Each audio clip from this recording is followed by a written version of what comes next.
Yeah. Thank you for watching Rachel and Ralph's Reality Check, where me and Ralph gab about all things political. Ralph is the founder and chair of the Capitalist League and a weekly contributor to Newsmax. And you all know me from my weekly columns that are run at Townhall and elsewhere. So today we are going to first discuss a column I wrote on why the left has completely failed in destroying Trump. And then we're going to move on to a column that Ralph wrote on what Biden can do to be successful, if you think he can be. And then finally, we'll wind up with our Blue Collar Blue segment. Al Gore made a really famous remark about 20, 30 years ago about NASCAR, and it still is very relevant today. So basically, in my article, I wrote that because I feel like the left is always slamming Trump and they think that they've completely defeated him and everybody hates him and doesn't like him. He has no chance at winning for president again. And, you know, they're completely wrong. And, you know, everyone still on the right loves Trump and he's still immensely popular and there still is a chance that he might run for president again. And I basically think this is because he started some genius things such as MAGA. I mean, that caught on. That made him immensely popular. You know, he started calling the press fake news. That was also huge and, you know, ruined a lot of their credibility. Donald Trump snuck up on the left. You know, the left thought that we were never going to get another Republican in power again. And we probably wouldn't have if it hadn't been for Trump, because he came out of nowhere. He didn't have a lot of baggage in politics. They had nothing they could slam him. He'd been a Democrat for half his career. And so he comes along, gets elected because he's a celebrity, not because he really was necessarily going to be this wonderful conservative. We didn't know. I thought he was going to be a New York rhino. So he gets in and he is aggressive and he's conservative. And so the left has hated him and they tried to make fun of him over, you know, stupid stuff. Nobody's perfect. We all make mistakes. The things that Trump did aren't worse than anything your cousin or your good friend might have done. And so the people see through it. They see through, you know, all their lines. And I had a couple more points. This prosecution that's going on right now of the Trump organization, as we can see, it's going absolutely nowhere. They've tried to dig up dirt for 2 years, and the best they can do is they got the CFO, indicted for what happened. He didn't report some things that he had received, some fringe benefits. Well, you know, that doesn't really have a whole lot to do with Trump corruption generally.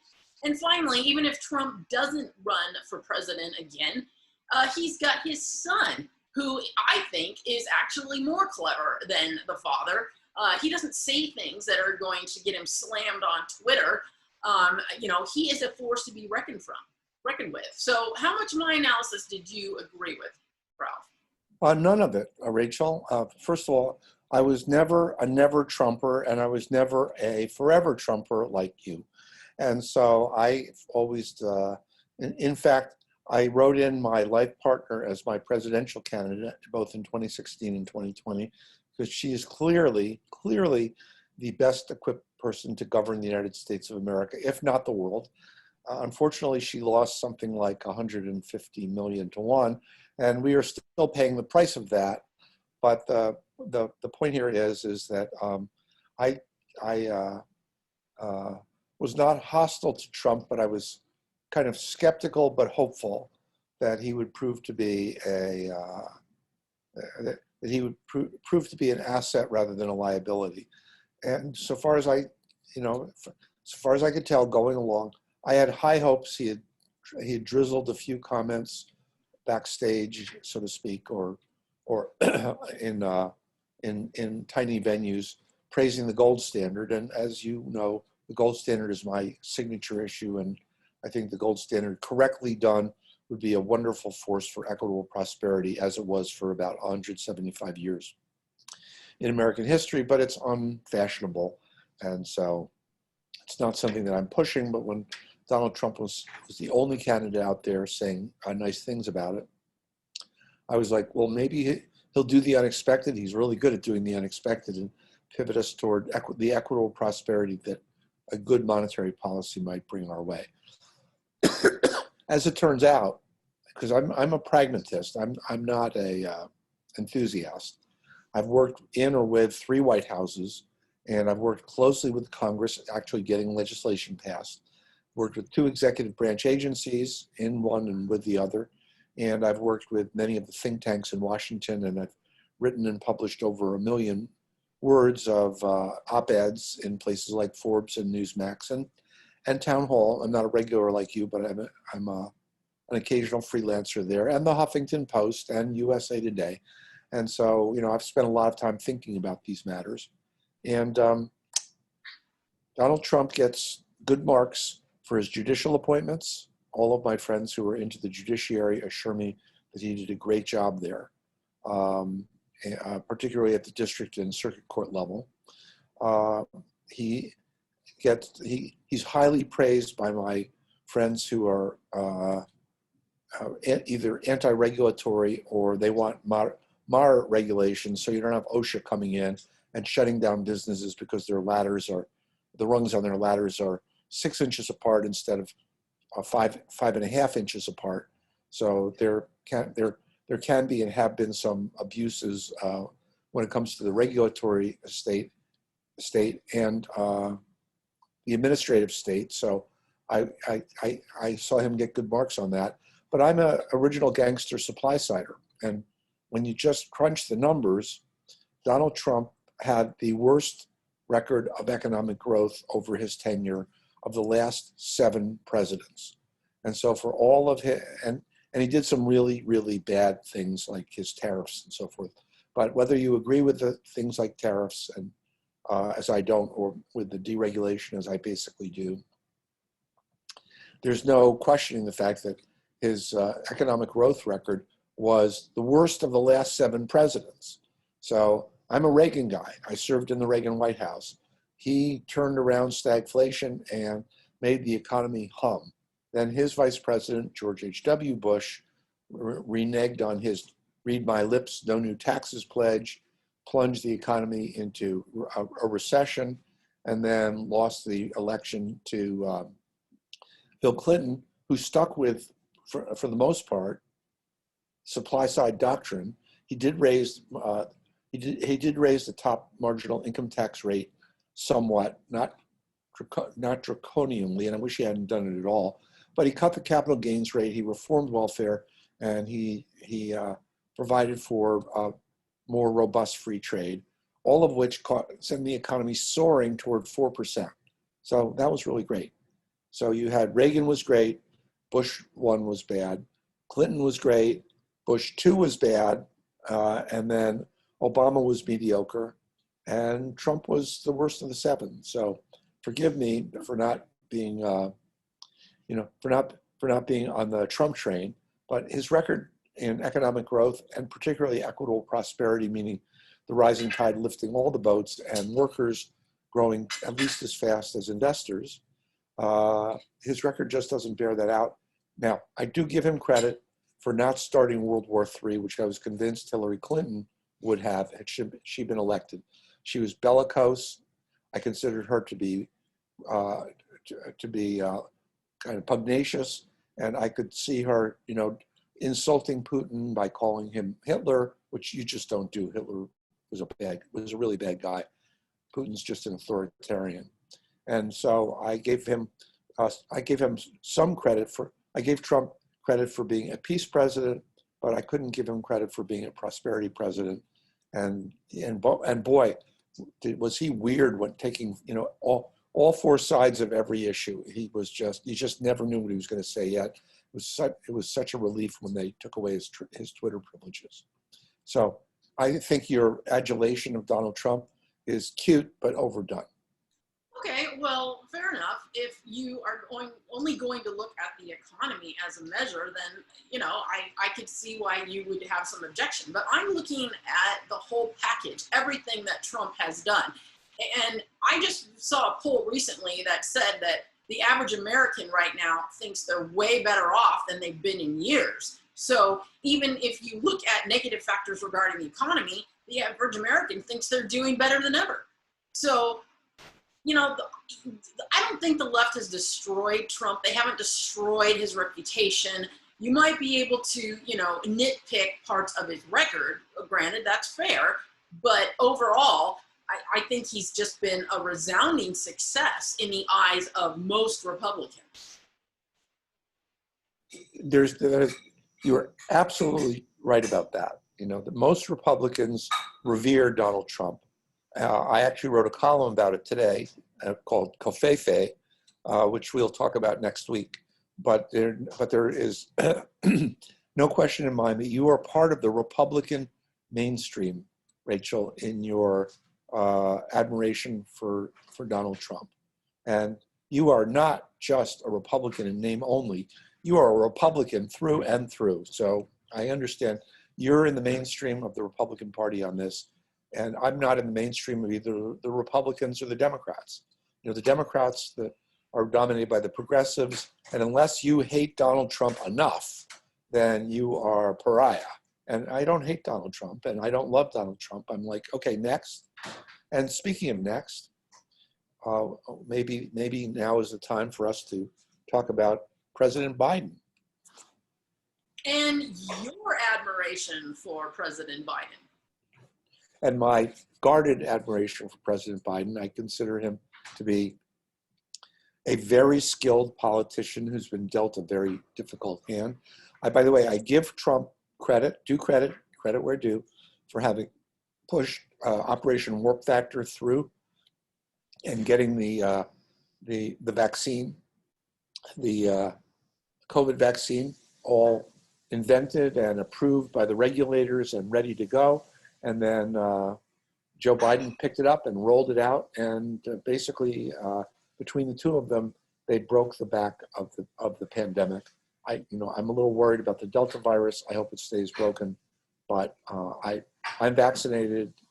My loved ones are all vaccinated, and I'm happy to say that the pandemic is ebbing. And according to the nonpartisan sources, the American economy is growing faster now than it has since 1984, which was the Reagan era.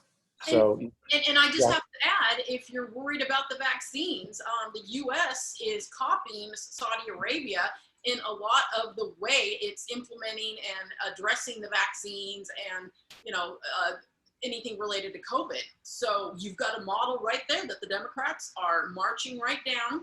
And so if you believe in the success of Saudi Arabia in combating the virus, because we had all those, huge numbers of deaths here, cough, cough, cough, that were caused by COVID. So yes, we need 600,000. That is, non-trivial. That's a epic tragedy. And by the way, and they all died of other things that were actually causing them to die. But we wouldn't want the truth to come out about that now, would we? Because that gets in the way of a good story. I'm not qualified to have opinions about epidemiology. I'm just not. And so I am just following the scientific authorities, or the consensus of the scientific authorities. And I know that there is some dispute even among the scientific community as to what the right policies are, but there is a broad consensus. And I am more than happy as a simple political commentator to follow the scientific consensus rather than to challenge the scientific consensus, as some political commentators I could mention are happy to do. Well, I don't believe there's a scientific consensus. I mean, I see all the opposition scientists coming out and speaking out. So I don't think it's a consensus. I think it's a consensus among the scientists who are in control, like in government.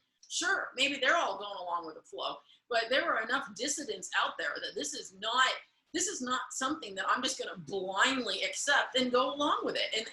And I don't have any problem with the vaccines. I have a problem when the government doesn't give you the whole story and is going out of its way to hide information and not give you the whole picture.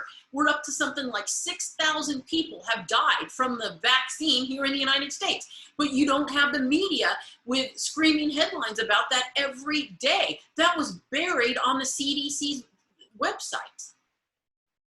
Well, I'm unaware of that statistic, Rachel, but let's just stipulate Just that made my case. You just made my case. I know, but let's just stipulate that it's true.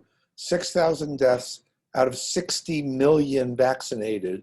That's less than 1 in 1,000, which is a far lower death rate than than people dying of COVID. We So don't have the right death rate of people dying of COVID. We just talked about that because they lie about that. You know, people who have died of regular causes, they're saying it's COVID related deaths. So you can't even get into the numbers because there's so much dishonesty in there. I mean, I think they don't even want people like me to exist who say, okay, most people should probably have the vaccine.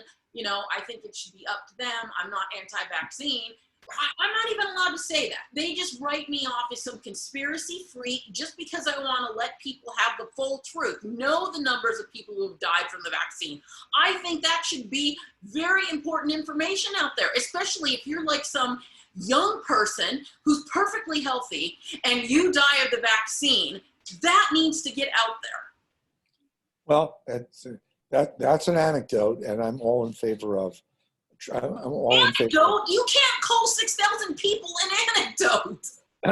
It's on the CDC's website. 6,000 out of 60 million strikes me as a very it's. I don't want to minimize the tragedy in those 6,000 families, Rachel, but compared to, according to everything I've read, and this is not a focus of me because this is kind of, I've delegated this to people who are smarter than me in the public, in the immunological and it's not epistemological. There's a fancy multi-syllable word for it when it comes to infectious diseases. Okay, it's like I haven't studied for years to master that kind of stuff. I'm not an idolater of science, but I just say, look, you know, I'm delegating this particular thing to them because they're better equipped to do it than either me or the political commentators that I listen to. But that said, I know this is a favorite topic of yours, and it's a good one, and it's one that I think I'd like for us to return to once you've written a column about it, or once I've written a column about it, so we've had a chance to dig down on the data, and I've had a chance to study it, and not just be picking up scraps at the last minute, but Joe Biden has a problem. And I'm happy to say he has a solution. And the problem is that he has what I fondly call the lunatic fringe of his party. A phrase, by the way, coined by Teddy Roosevelt, another progressive, who said in a famous speech, I'm not sure whether he was president or not when he gave this speech, that every forward movement will have its lunatic fringe. And the progressives certainly do. They have the Sunshine Movement, which are their climate change fanatics. They have their Green New Deal, which are who are the people who want to take control of the economy, particularly through the energy sector. They have their $15 an hour federal minimum wage fanatics that saying that should be dictated by law, no matter how many people it throws out of work and how many jobs it destroys. Because if you're not making more than $15 an hour worth, if you're not providing more than $15 an hour in value, if they pay you more than you are providing in terms of value, then that business is going to go to business. It's like the law of gravity, rocks fall down. But unfortunately, people on the left are driven by romantic aspirations more than they are by the laws of economics. Still, there is Joe Biden who has to keep his party united, or he's reaching a political doomsday.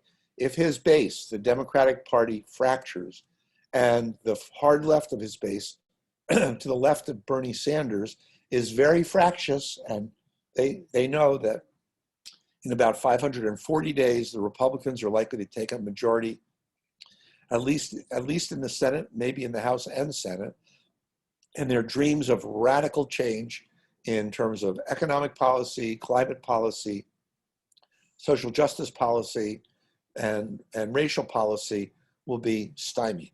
Well, there was a wonderful piece written about 10 years ago called The Green Lantern Theory of Politics. And that was, if the president only worked harder and was more diligent and pushed and used his, superpowers in brightest day and blackest night, no evil shall escape my sight. Behold my power, Green Lantern's light. Okay, that the president can work miracles. Okay, that's just not the case. Biden won in a squeaker, an electoral college squeaker, and he won with a 50-50 split in the Senate, plus the vice president gets to throw the deciding vote, except for when there's a filibuster, which means he needs a 60-40 vote, okay, which he doesn't have. He doesn't even have a 50-50 vote because a really good, sensible Democratic officials like Joe Manchin from West Virginia and Kristen Sinema, thank you for electing her, Rachel, from Arizona, are right, but that's a conversation for another day. Are sensible and not willing to take these, these way off base economic policy provisions that are likely to cripple the economy. So Biden doesn't have the votes. He's only got, I think, about a 5-vote majority in the U.S. House, and those guys, all 435 of them, are coming up for re-election again next year, and a lot of them are running in districts that voted for Trump or running in districts that are far more centrist than AOC and and the other squad members who are very vocal, and they've charmed the press. Heck, AOC's charmed me, so I don't blame the press for being charmed by her. I think she's wonderful. For taking her mask off. I just think she's wonderful. She's gritty and she's witty and she has got gumption. And even though I disagree with her policy provisions, I give her a lot of credit for charisma and for leadership and for plain old courage. And so by the way, did Steve Bannon. She's not without admirers on the right. That said, Biden doesn't have the votes, but the left is already picketing him outside the White House. The Sunrise Movement is saying, you're not doing enough to end climate change. And we are going to be, demanding that you do more. Well, he's done all he can. He's probably tried to do more than he can, had to roll back his, pork barrel infrastructure companion legislation that wanted to pay $500 billion for home caregivers and other progressive pork, which would be great, other than we don't have the money, and most Americans don't want to see whopping tax increases, even on corporations, in order to prospectively raise the money because they know it'll damage economic growth. So he's in a box, and I know how to get him out of that box. And since I wish America well, I wish Joe Biden well, even when we have policy disagreements. I think he's doing his level best. And the way for him to get out of the box is he's already backpedaled from his claim of being a transformational president, which is really a very bold statement. But as Matt Taibbi wrote in his Substack column, the White House is no longer calling him a transformational president, and they've dropped a bunch of major campaign promises on the far left having to do with getting 97% of everybody health insured and giving free college and this and that. They've just quietly dropped all that. He's no longer talking himself as a transformational president, but how can he keep his left on board without torpedoing the great big pragmatic center that essentially elected him over all of those lunatics, delightful lunatics to be sure, like Bernie Sanders and Liz Warren and so forth. How do we keep his left from torpedoing him when he basically, as I put it in my column, the irresistible force of the lunatic fringe of the Democratic Party meets the immovable object of reality. Okay, but that never stopped them before. So they're now attempting to torture him into doing the politically impossible. And I say he should turn to the works and the reputation of Saul Alinsky, Rules for Radicals, a practical primer. The subtitle is A Practical Primer for Realistic Radicals. And by the way, as we've discussed before, and you don't buy because you're too busy to actually read his books or his biography. I wrote a Alinsky, review of his book. What are you yes, talking about? Alinsky was aggressively, enthusiastically anti-big government. I know you wanted to know whether he was pro-life. It wasn't an issue in his day. He died in 1971. Okay, you wanted to know whether, but he was no communist. J. Edgar Hoover's FBI exonerated him of all charges of playing footsie with communism. So all of these people, all these conservatives who really don't know who Saul Alinsky was, what he stood for, which, by the way, was justice, particularly racial justice, but not by government fiat.